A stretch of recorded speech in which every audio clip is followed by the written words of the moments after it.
আপনার পায়ের তলে লুটিয়ে আমি ইসলাম উমার কবুল করতে চাই। নারে দেখবে, নারে দেখবে। আজকের আমি তাই আজকের ইমানের কলমা পড়ে আমি মুসলমান হতে চাই। আল্লাহর উমারকে পড়ালেন কালেমা লা ইলাহা ইল্লাল্লাহু মুহাম্মাদুর রাসূলুল্লাহ। হযরত উমর যখন কলেমা শরীফ পড়লেন, দ্বীনের দাওয়াত যখন গ্রহণ করলেন, সেই হযরত উমর ফারুক রাদিয়াল্লাহু তাআলা আনহু বলেছিল, হুজুর আর আমরা গোপনে ইসলাম প্রচার করব না, এইবার সদরে আল্লাহর কাবায় আমি কোরআন আর কলেমা প্রচার করব। আমার নবী বলেছিল, ওমর একটু দেরি করো বাবা। না, ওমর ছিল কড়া মানুষ। 13 জন সঙ্গী করে নিয়ে আল্লাহর কাবা, যে কাবার দিকে তাকে আমরা নামাজ পড়ি, কাবাতে শরীফাতে আল্লাহু আকবার, সেই কাবা হযরত উমর তওয়াফ করতে লাগলেন। 7 বার ঘোরার পরে আল্লাহর উমর আর দেরি করলেন না।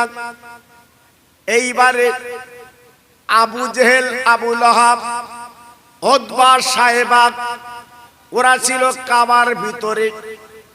ডেকে বলছে, উমর কি ব্যাপার, তুমি আজকের ইমানের কলমা, আজকের ইমানের কলমা আজকে তুমি কি পড়েছো? ওমর বলেছিল, ও বেঈমান, আজকের এতদিন আমাদের ভুল বুঝে রেখেছিলে, কিন্তু আজকের জানলাম পৃথিবীর জমিনে ইসলামের কোনো বিকল্প নাই। ভাইরা, বাবাজিরা, ও আল্লাহর পাগলেরা, আজকে আমি আপনাদের কাছে বুঝে দেই বাবা। সেই ওমর ফারুক যখন ইমানের পথে এলেন, কলেমা যখন গ্রহণ করলেন বাবা, আর দেরি হলো না, দলে দলে সব ইসলাম কবুল করতে লাগলেন। একবার জোরে চিল্লে বলেন সুবহানাল্লাহ।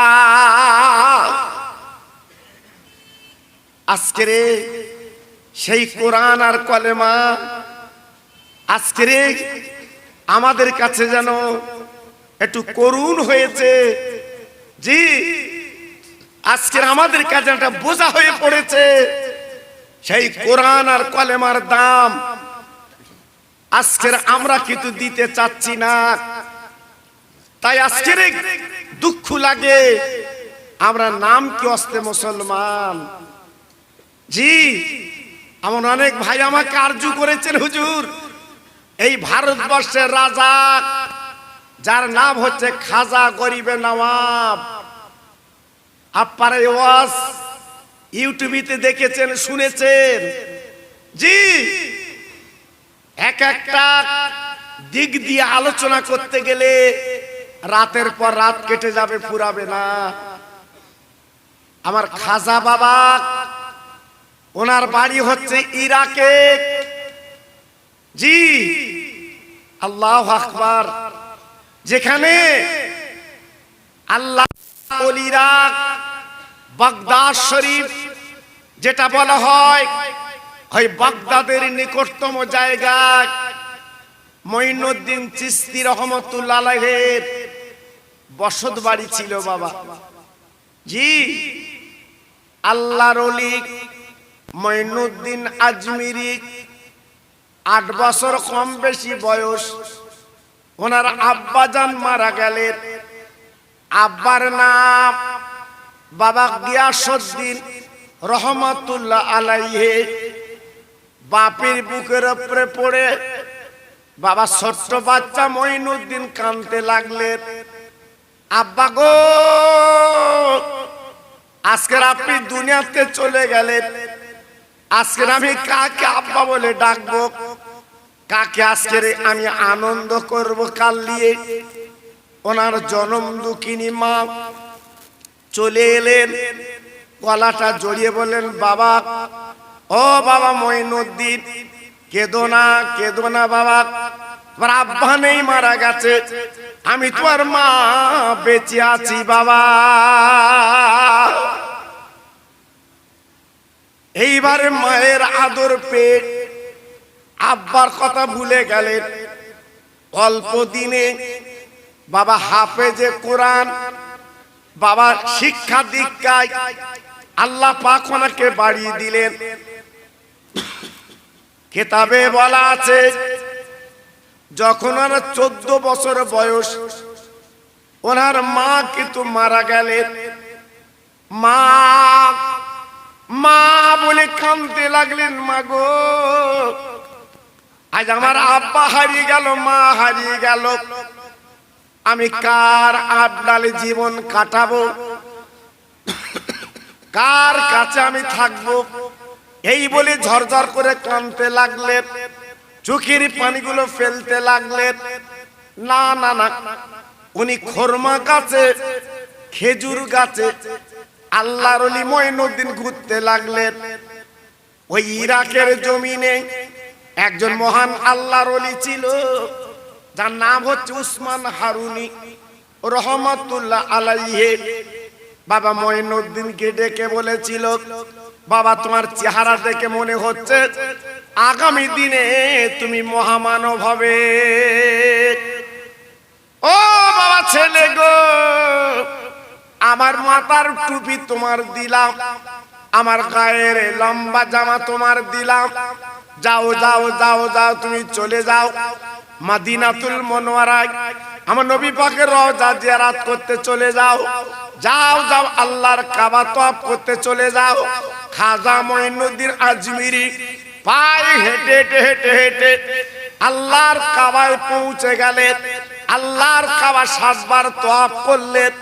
আল্লাহর কাবার দরজার সামনে বসে চিৎকার করে কাঁদতে লাগলেন, আরে কাবা, আমি তোকে দেখতে আসিনি, তোর মালিক আমি দেখতে চাই। ওরে কাবা, তোর মালিককে একটু ডেকে দে, তোর মালিককে আমি দেখবো।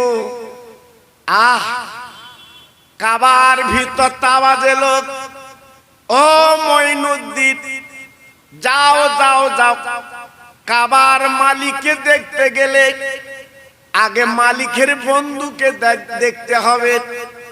আব্বা জান গো, মঈনুদ্দিন আজমিরি হুজুর এইবার মদিনায় যাবে বাবা, 1-2 কিলোমিটার রাস্তা না, 3-4 কিলোমিটার রাস্তা না বাবা, 430 কিলোমিটার রাস্তা। আল্লাহর ওলি মনে করলেন, আমি কেমনে যাব? না না না, উনি নিয়ত করে হেঁটে হেঁটে যাব, কিন্তু হেঁটে হেঁটে যদি উনি যায়, ওনার পাটা তো আগে যাবে। আল্লাহর ওলি কি করলেন, উনি শুয়ে গড়াতে গড়াতে সোনার মদিনায় পৌঁছে যায়। মদিনাতুল মুনাওয়ারায় জি পৌঁছে গেল, জি পৌঁছে গেল। এইবারে গায়ে কোনো চামড়া নেই, রক্ত রাস্তায় গড়াগড়ি গেছে, উনি পৌঁছে গেছে মদিনাতুল মুনাওয়ারায়। আল্লাহর নবী রওজার গেটে উনি দাঁড়িয়ে আছেন, ঝরঝর করে কাঁদছেন, চোখের পানিগুলো ফেলছেন। আহ,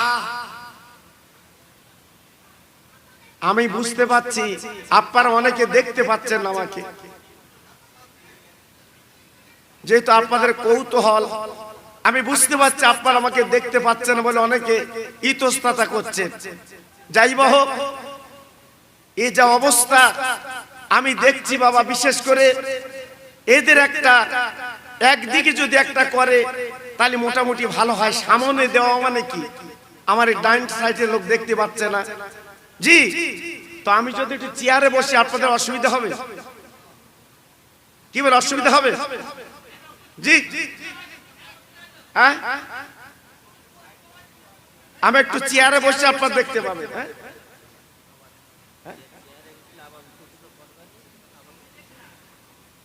একটু মহব্বতের সঙ্গে আপনার দরুদ পড়েন, আল্লাহুম্মা।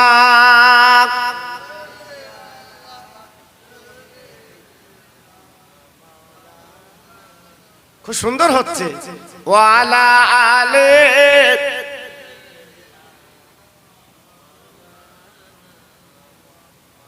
রাখালগিরি করে নবী মাঠের ময়দানে, পাগল বলে ছেলেরা সব পাহাতর সুরে মারে। ও যে মোদের দিনের নবী তোমরা চেনো না, ওই নবীর নামে দরুদ পড়ো যাবে মদিনায়। জোরে জোরে আল্লাহুম্মা।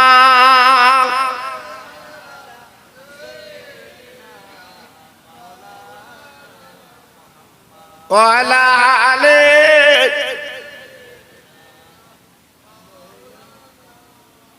আমার ভাইরা, বাবাজিরা, আমার মা বোনেরা, বেটিরা, আমার সোনার চাঁদেরা, আল্লাহর ওলি নবীজির রওজার সামনে দাঁড়িয়ে বললেন, নবী গো একটাবার তাকিয়ে দেখে, আমি আপনার পাগল মঈনুদ্দিন আপনার কাছে হাজির। আহ, আল্লাহর নবী রাতের বেলা দরওয়ানকে স্বপ্ন দেখালেন, দরওয়ান আমার একটা ভক্ত মঈনুদ্দিন এসেছে, একবার দরজাখানা খুলে দে, আমার রওজার ভিতরে থাকতে দে। আব্বাজান, ভাইজান, ফজরের নামাজ বাদ, এইবার গেটের দরওয়ান বলতে লেগেছে, ও মঈনুদ্দিন বাবা কে আছো, একবার আমার কাছে চলে এসো। হসপাকে যারা যাক বাবা, একলা মঈনুদ্দিন শুধু নই বাবা, শশা মঈনুদ্দিন। এ বলে আমার নাম মঈনুদ্দিন, ও বলে আমার নাম মঈনুদ্দিন। ভাই গো, কিন্তু মঈনুদ্দিনকে নবী ডাকতে বলেছে, মঈনুদ্দিনকে। দরওয়ান নবী রওজায় দাঁড়িয়ে গেলেন, ইয়া রাসূলুল্লাহ, হাবিবাল্লাহ, ইয়া খায়রে খালকিল্লাহ, নবী গো আপনি যে মঈনুদ্দিনকে ডাকতে বলেছেন, এ তো শশা মঈনুদ্দিন এসে হাজির। আমার নবী মদিনার কবরতে বলেছিলেন, খাদেমদার গো অত মঈনুদ্দিনের দরকার নেই, যার বাপের নাম গিয়াসউদ্দিন। গেটের দরওয়ান, রওজা পাখির দরওয়ান চলে এলেন, বাবা বাপের নাম গিয়াসউদ্দিন, ওই মঈনুদ্দিনের দরকার। আমার নবী বাবা মদিনা রওজা পাখিদের শুয়ে আছেন। ও ভাইরা রে, এখনো পর্যন্ত আমার নবী জিন্দা, আমার নবী এখনো পর্যন্ত উম্মতের জন্য তিনি কাঁদছে। মঈনুদ্দিন নবী ভাগে রওজা দাঁড়িয়ে উনি ঝরঝর করে কাঁদতে লাগলেন। ও নবী, আপনি একটাবার তাকিয়ে দেখেন, আমার গায়ে কোনো চামড়া নেই, আমি আপনার প্রেমের পাগল, আপনার প্রেমের দিওয়ানা, আপনার প্রেমের মজনু আমি। এই দেখেন আমার রক্ত গোস্ত কিছু নেই, আমি এসেছি আপনার কাছে। নবী গো, আমি যখন মদিনা এসেছি, আমি নবীকে একটু দেখতে চাই। নবী গো, আমাকে একটু দেখা দিতে হবে।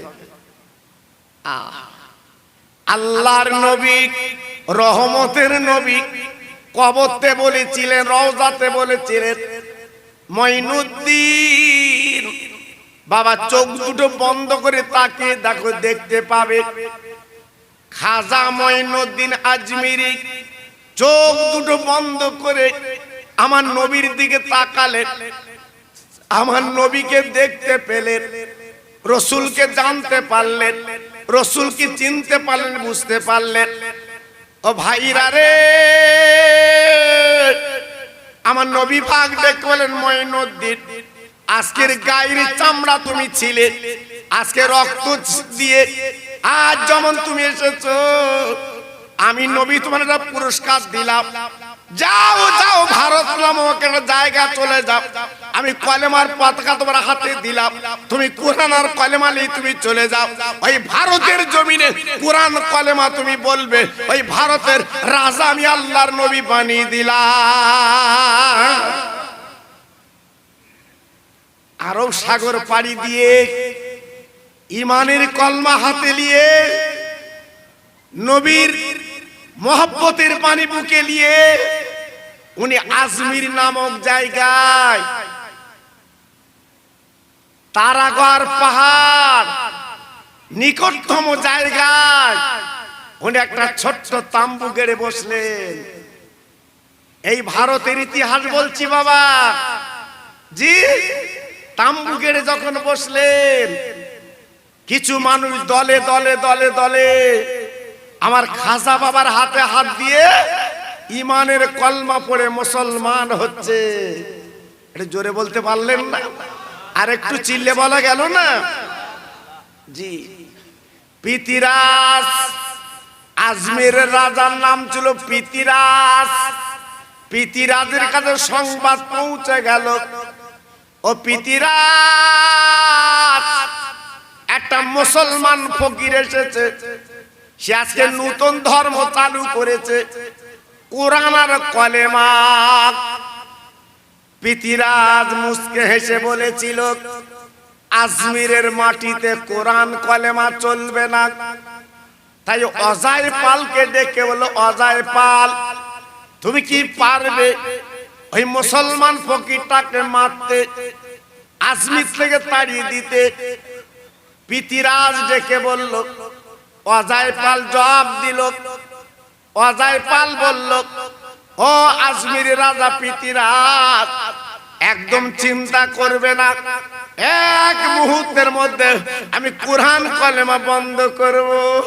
না না না না না না, পারবে না, পারবে না। যেটা আমার নবী পাক নিজে বলে দিয়েছে, এই ভারতবর্ষের রাজা আমার খাজা বাবাকে বানিয়ে দিয়েছে। আল্লাহর ওলি খাজা মঈনুদ্দিন আজমিরি উনি যখন একটা তাম্বু গেড়ে বসে আছেন, আল্লাহর কি মহিমা! এইবারে পৃথিরাজ অজয় পাল দুজন ছিল পান্ডা, যুক্তি করে বাবা যারা নতুন কলেমা যারা পড়েছে তাদেরকে পানি বন্ধ করে দিয়েছে, আনা সাগরের পানি দেবে না। কেন? তোমরা যখন মুসলমান, তোমাদের পানি দেওয়া যাবে না, পানিটা বন্ধ করে দিয়েছে।